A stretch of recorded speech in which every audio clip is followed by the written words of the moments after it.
진행의 성기영 아나운서입니다.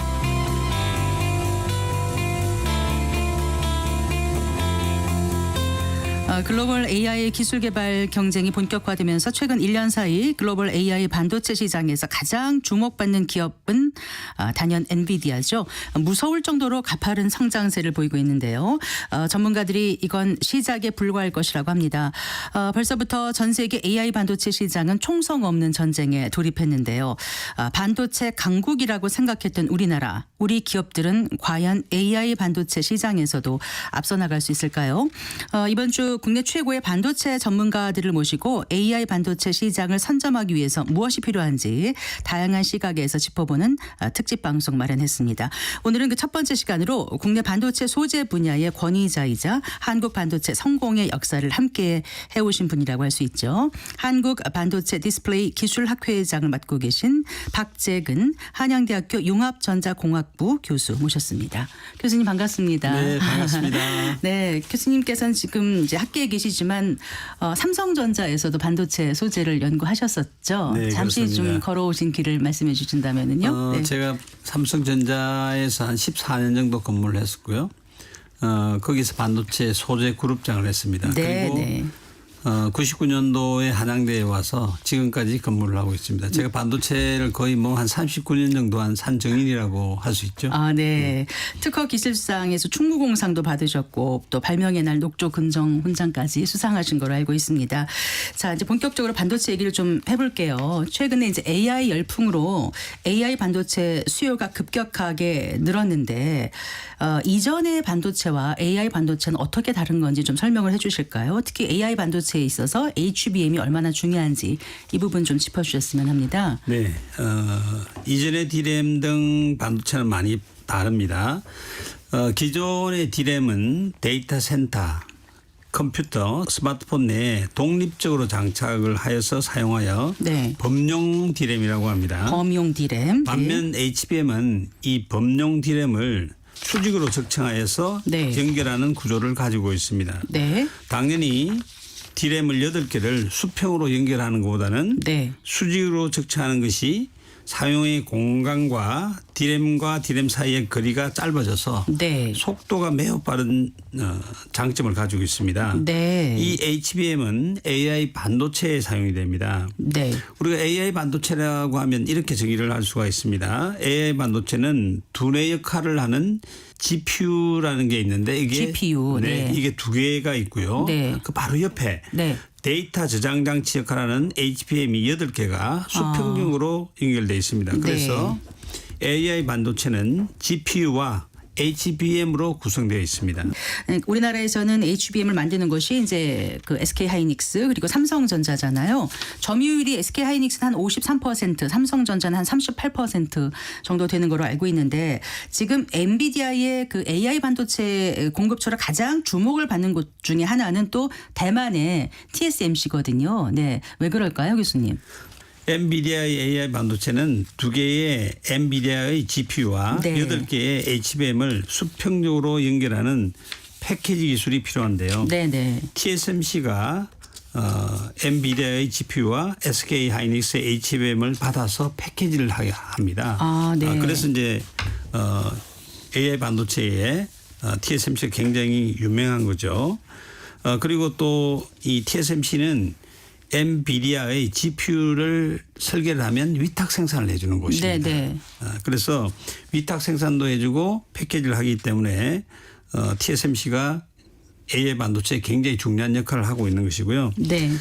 우리나라도 삼성전자의 경우는 만약에 엔비디아가 GPU 위탁 생산을 해달라고 하면 위탁 생산을 할 수도 있고요. 네. 또 삼성전자 자체가 HBM도 만들죠. 네. 그리고 또한 이 AI 반도체 패키지 기술도 현재 가지고 있습니다. 네. 그런데 지금은 삼성전자보다 SK 하이닉스가 지금 엔비디아하고 그 계약을 잘 맺어가지고 더 가깝죠. 먼저 그 선점을 한 상황이지 않습니까? 네. 삼성전자는 왜 뒤처지게 된 거예요? SK 하이닉스의 경우는 13년 전부터 네. 엔비디아와 이 소위 AI 반도체를 같이 개발을 해왔습니다. 네, 네. AI 반도체는 GPU와 HBM이 필요하니까요. 네. 삼성전자는 13년 전에 이게 빨리 이렇게 발전할까 생각을 하고 네.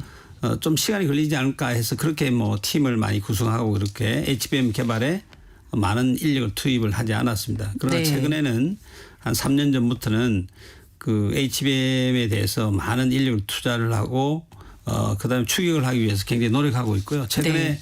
아시는 것처럼 이제 삼성 반도체 DS 솔루션이라고 그러죠. DS 솔루션의 수장이 바뀌었습니다. 그래서 HBM 팀도 새로 또 이번에 구성을 해서 네, 네. 빨리 이렇게 따라잡고 추격을 하자. 그리고 또 두 회사 간의 HBM 만드는 방법이 조금씩 차이가 있습니다. 네. 네, 그래서 삼성전자는 삼성전자의 그 방법으로 빠른 이제 SK하이닉스를 추격을 하기 위해서 굉장히 노력을 하고 있습니다. 네. 앞으로 그러면 이제 AI 그 기술 경쟁이 가속화 되면 많은 이제 그 업계의 그 재편이 좀 이루어지지 않을까 이런 생각도 드는데요. 삼성전자, SK하이닉스, TSMC 등 그 글로벌 반도체 시장에서 우리 기업들의 상황이 좀 녹록치 않을 거란 생각도 들거든요. 결국은 이제 인공지능 시장이 이제 이 AI 반도체 시장을 이끌어가고 있습니다. 네. 그래서 인공지능 시장은 2024년에 보면 한 189조 정도를 예상을 하고요. 연평균 성장률이 거의 뭐 30% 가까이 성장을 해서 2030년도에는 1140조 정도로 성장을 할 겁니다. 네네. 이 시장에서 이제 재편이 아마 많이 이루어질 것 같은데요. 인공지능 시장의 결국 성장은 AI 반도체 성장을 동반을 하기 때문에 AI 반도체는 현재 뭐 독보적으로 엔비디아가 주도를 하고 AMD가 추격을 하는 상황이고요. 네. 그리고 이제 HBM은 삼성전자와 SK하이닉스가 주도를 하고 있는 상황입니다. 네. 그리고 AI 이제 반도체 패키지도 필요하죠. 네네. 첨단 패키지가 필요한데 이것은 TSMC가 주도를 하고 삼성전자가 추격을 하고 있습니다. 네. 그래서 어떻게 보면 예전에는 이제 메모리 반도체 사업과 네. 또 아까 시스템 반도체 네. 뭐 여기 안에는 뭐 GPU나 CPU 같은 반도체를 위탁 생산하는 사업으로서 네. 분리가 돼 있었는데 네. 지금은 그 경계가 완전히 무너뜨려져서 위탁 생산하는 걸 파운드리라고 하죠. 네네. 네. 무너뜨려져서 서로 이제 협업을 해서 네. 파트너를 찾는 거죠. 그래서 협업을 해서 누가 파트너가 돼서 뭐 메모리 업체와 위탁 생산하는 파운드리 업체와 어떻게 이렇게 조합을 가지느냐 네. 이런 커다란 변화가 올 것 같습니다. 그러니까 SK하이닉스 같은 경우는 TSMC가 이제 위탁 생산 업체잖아요. 그렇죠. 그러니까 TSMC의 HBM을 넘기면 그렇죠. 그 TSMC는 이제 엔비디아의 GPU하고 HBM을 합쳐서 패키징을 해가지고 네. 그걸 AI 가속기를 만드는 거고 다시 그걸 엔비디아에 공급하는 거잖아요. 그렇습니다. 네. 그런데 지금 HBM의 가격이 굉장히 비싸기 때문에 근데 수요는 너무나 많이 늘어나서 부르는 대로 줄 수밖에 없는 그런 현상인 거죠. 네. 아마 그 HBM 시장이 2030년 정도 되면 네. 64조까지 성장을 하기 때문에 네. 총 메모리 반도체의 그 20% 정도를 차지할 겁니다. 네, 그래요.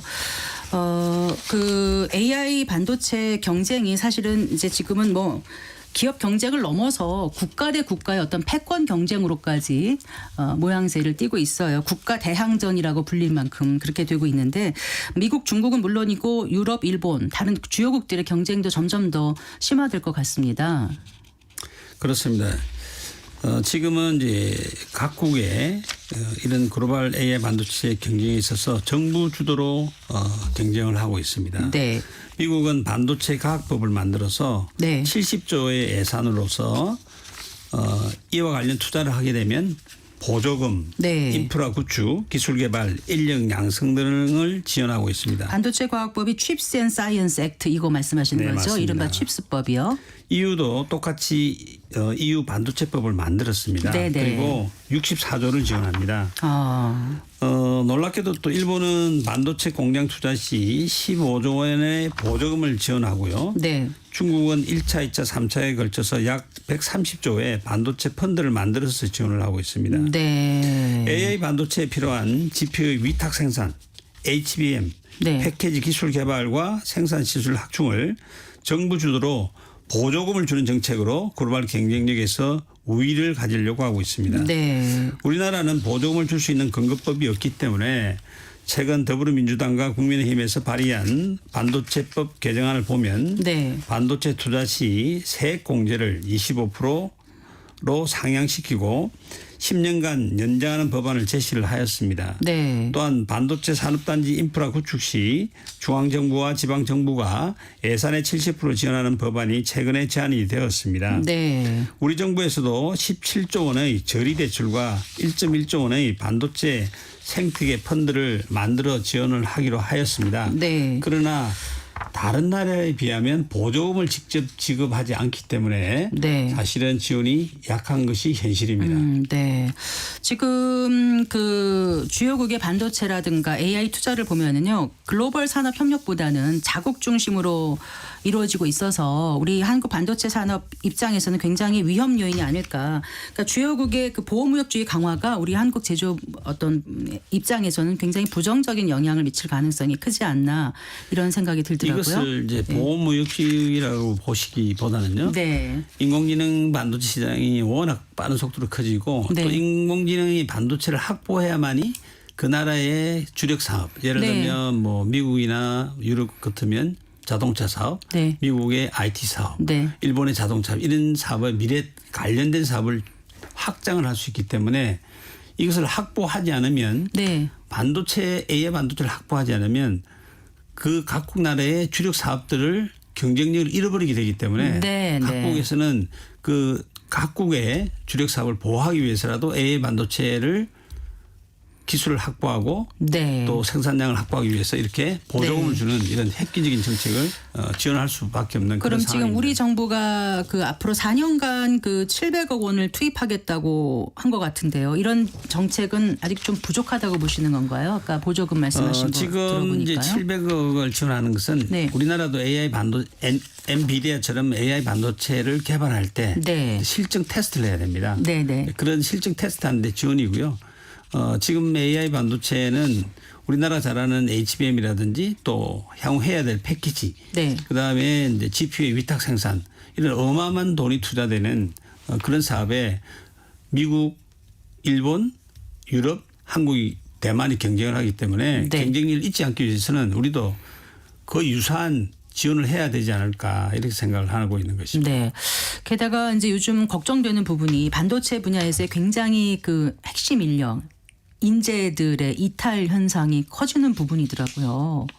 그건 너무 걱정 안 하셔도 될 것 같은데요. 그래요? 네, 그런데 왜 네. 이런 질문이 나왔냐고 생각하면 네. 아마 최근에 SK하이닉스 HBM 개발 인력이 마이크론에 이제 이전한 것 때문에 네. 그때 큰 이슈가 있었죠. 뭐 전직 금지 가처분까지 내렸다고 근데 하더라고요. 그분은 이제 원래 퇴직을 하면 2년 동안은 동정 직장에 갈 수 없다는 그런 영업 서약서 비밀 이런 게 있죠. 조약을 지키지 않았기 때문에 발생한 것이고요. 네. 실제로 엔비디아에서 근무했던 사람들이 삼성전자나 SK하이닉스 근무하고 있고 네. 또 SK하이닉스나 삼성전자에서 근무한 사람이 또 엔비디아에 근무를 하는 것입니다. 엔비디아에, 네. 단 서로 영업 비밀 준수는 반드시 해야 되는 근데 거죠. 2년간 하지만 그 이후에는 자기가 몸값을 받아서 스카우트 탄 만큼 그렇죠. 알고 있는 모든 노하우를 쏟아붓지 않겠습니까? 전직한 회사로. 그러니까 그러면 또- 가능하면 네. 안 뺏기도록 해야 되지 않을까요? 뭐 무슨 유인책이 있어야 되지 않을까 당연히 싶은데요. 회사에서는 네. 정말 핵심 인력 예를 들어서 삼성전자나 SK하이닉스 HBM 핵심 인력들은 네. 또 타 회사를 이직하지 않도록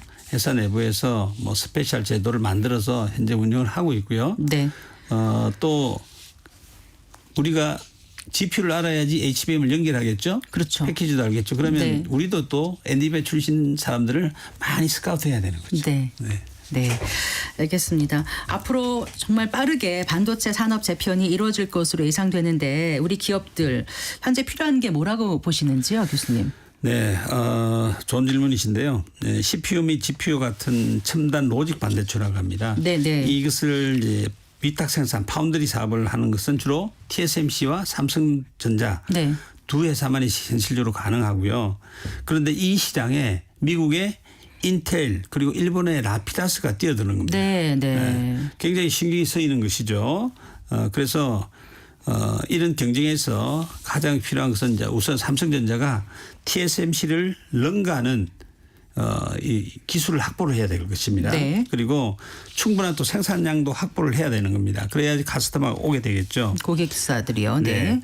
그리고 이제 HBM을 보게 되면 삼성전자와 SK 하이닉스가 거의 독보적인데 네. 또 마이크론이라는 추격자가 있으니까 가능한 기술 격차를 많이 벌려야 될 것이고요. 초격차를 만들어야 돼요. 그래서 투자를 많이 해서 생산량 확보를 또 많이 하는 것이 굉장히 중요하다고 생각합니다. 아마도 우리나라가 삼성전자, SK하이닉스가 최소 아무리 적어도 1년에 20조 이상을 아마 투자를 할 겁니다. 네. 그런데 이제 이렇게 투자를 하더라도 반도체는 적기 생산을 해야 되는 거죠. 네. 그래서 타이밍이 중요하다면서요. 네, 그렇습니다. 타이밍 사업입니다. 그래서 정부에서 반도체 산업단지를 적게 구축되도록 지원하지 않으면 네. 아무리 투자를 하더라도 우리가 이 시장을 잃어버릴 수가 있는 거죠. 네. 그래서 정부의 반도체 산업 단지 적기에 구축할 수 있도록 계속해서 지원하는 정책이 필요한 것입니다. 네.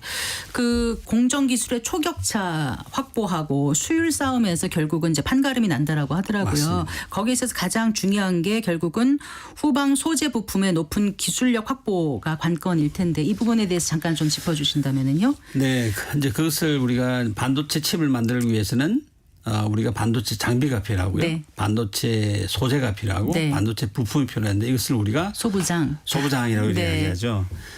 그런데 이 소부장은 예를 들면 삼성전자, SK하이닉스가 사용하는 그 소부장의 네. 90%는 해외로부터 수입을 하는 거고 아, 네. 10% 정도를 국내에서 국내 것을 사용하는데 그나마 네. 기술의 수준이 높은 것은 다 해외 제품입니다. 네. 그러다 보면 우리 삼성전자, SK하이닉스가 해외 소부장 업체 의존성이 커지게 되는 것이죠. 네. 그러면 생산 원가 측면에서 또 불리하게 될 것이고요. 그러니까 국내 소부장 업체를 육성을 해서 키워야 하는 것입니다. 네. 그 시스템 반도체 후 공정이라고 하는 이 소재 부품 장비 이 산업의 그 국산화 이게 굉장히 중요한 부분이네요. 그렇죠. 그런데 우리가 이제 국산화라는 표현을 잘 쓰지 않고요. 네. 국내 소부장 업체들을 네. 어떻게 하든 글로벌 수준으로 만드느냐. 네. 왜냐하면 삼성전자, SK하이닉스는 세계 최고의 최고 수준의 소부장이 아니면 반도체를 생산할 수가 없습니다. 네. 그렇기 때문에 국내 이 소부장의 생태계가 글로벌 수준이 될 수 있도록 성장시킬 수 있도록 정부와 특히 삼성전자, SK하이닉스가 적극적인 지원을 해야만이 가능하겠죠. 네. 그 첨단 반도체 특화 단지가 용인 평택하고 경북 구미가 결정이 되긴 했죠. 아닌가요? 맞습니다. 네. 정부에서는 이제 반도체 첨단 반도체 특화 단지로서는 용인 평택 네. 그리고 거기는 반도체칩을 만드는 회사고요. 네. 반도체 이제 소재 네. 쪽에 특화 단지로 구미를 지정을 했고요. 또 반도체 장비로 소부장 특화 단지라는 것을 또 지정을 했습니다. 그것은 네, 안성의 네. 반도체 장비로 지정을 했고 그다음에 이제 부산에 전력 반도체로 지정을 해서 네. 그렇게 지금 반도체 생태계를 제고시키는 역할을 하고 있습니다. 네. 각국이 이렇게 이제 반도체 AI 시장에 뛰어드는 거는 이게 우리의 미래 먹거리라는 걸 다 알고 있기 때문에 그렇게 하는 거 아니겠습니까?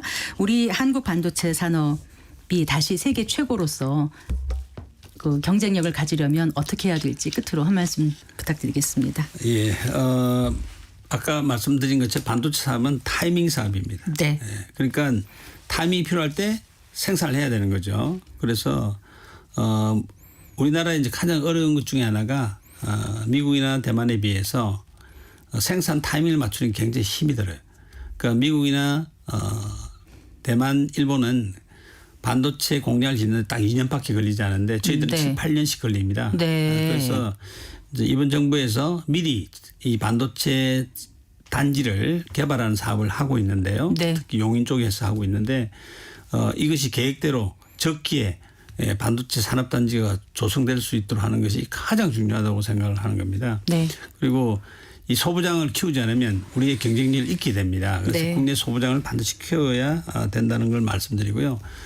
그리고 지금 반도체 사업을 우리가 너무 메모리 반도체 사업만 쭉 해왔기 때문에 이 사이클을 많이 탔잖아요. 네, 네. 그렇기 때문에 이 메모리 반도체 아닌 새로운 반도체 시장이 지금 급격하게 성장하는데 그게 대표적인 것이 전기자동차 시대가 되면서 네. 차량용 반도체가 내연기관에 비해서 10배가 많은 2, 3천 개가 들어갑니다. 네, 네. 이런 시장도 굉장히 큽니다. 네. 그래서 지금 일본, 미국, 유럽은 전부 이 시장에 대해서 엄청난 정부 주도로 투자를 하고 있는데 네. 우리는 지금 투자를 하지 못하고 있습니다. 그래서 이 시장도 놓친다면 결국은 반도체 경쟁을 잃게 되기 때문에 차량용 반도체에 대한 정부와 기업의 빠른 투자 결정이 필요한 상황입니다. 네, 알겠습니다. 말씀 잘 들었습니다. 고맙습니다. 네, 감사합니다.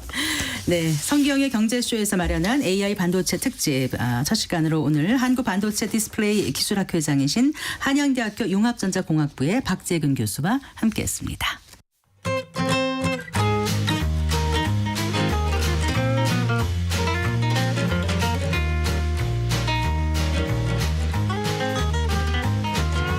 경제 맛집 투자 핫플.